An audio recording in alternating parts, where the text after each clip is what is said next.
Mga kababayan, ang panimula ng pagbabago sa bahaging ito ng Ilog Pasig ay bahagi ng tinatatag nating bagong Pilipinas.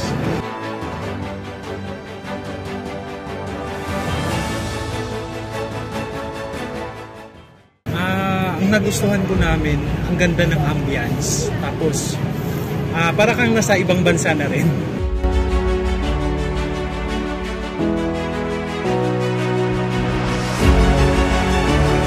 Malamig po yung simoy ng hangin at nakaka-relax po siya ng sa mga nakikita po dito na maluwag, tsaka maganda po pagtambayan ng mga estudyante.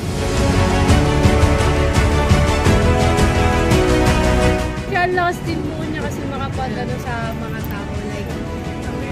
Like ngayon may bago na silang direkta dun sa boat. Ang lakas po makapil na ay parang nakaka-encourage mo na pumunta rito. Ganun po. Tapos parang mas lalo kang marerelax kasi parang ito na yun. Bakit ka pa lalayo? Bakit ka pa pumunta sa ibang lugar? Pwede mo naman puntaan dito. Sana mapanatili yung kalinisan, yun lang talaga kasi halos araw-araw ako nandito yun din naman ang napapansin ko. Tsaka yung may mga bantay na, may mga guard, minsan may mga pulis na din nakabantay.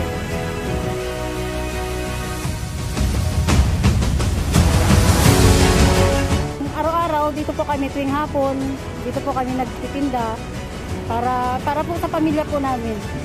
Malaking tulong talaga po dito yung pasyalan ngayon dito sa amin. Katulad sa aming mga vendors, mahirap lang po din kami. Tsaka ito po yung hanap buhay po namin. Dito po kami kumukuha ng mga pagkain namin po sa araw-araw. Tsaka ito rin pangbili namin ng panggatos ng pangpaaral sa mga anak namin. Maganda po siya kung i-extend kasi mas marami pong mga tao yung pwede pa pong mamasyal sa ganitong lugar. Kasi ito nga po, hindi po siya totally sapat yung laki niyan. Lalo na po marami pong gustong pumunta.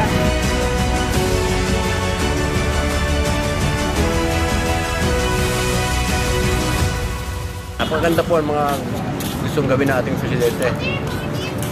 Sana po suportahan natin.